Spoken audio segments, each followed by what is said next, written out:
Komisi Independen Pemilihan Aceh Tengah menetapkan 30 anggota Dewan Perwakilan Rakyat Kabupaten Aceh Tengah terpilih yang ditetapkan melalui pleno terbuka KIP Aceh Tengah untuk legislatif periode 2019-2024.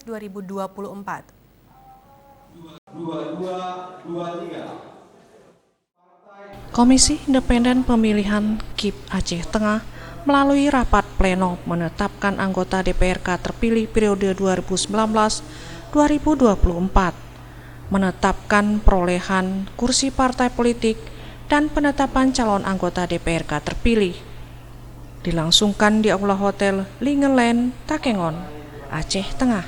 Proses penetapan ini sesuai dengan jadwal yang telah ditentukan, di mana penetapan dilakukan setelah turunnya putusan Mahkamah Konstitusi terkait sengketa perselisihan di salah satu dapil Aceh Tengah. Dalam penetapan ini tidak ada kendala, dan seluruh perwakilan partai dan beberapa calon terpilih yang hadir tidak memberikan sanggahan, hanya masukan dari pihak Panwaslu Kabupaten Aceh Tengah. Hasil penetapan dalam pleno terbuka tersebut meliputi PDIP memperoleh 5 kursi dengan perolehan suara 15.362, Gerindra 4 kursi dengan perolehan suara 12.523, lalu Golkar 4 kursi dengan perolehan suara 12.414.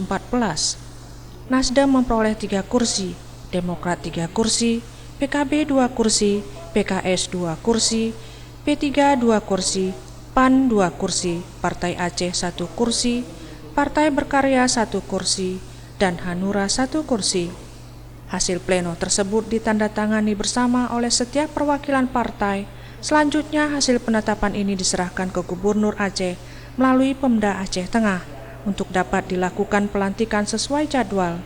Dengan masa jabatan anggota Dewan sebelumnya yang berakhir tanggal 26 Agustus 2019, Ketua KIP Aceh Tengah Yunadi menyampaikan keterlambatan penetapan ini dilakukan setelah KIP menerima putusan di Mahkamah Konstitusi.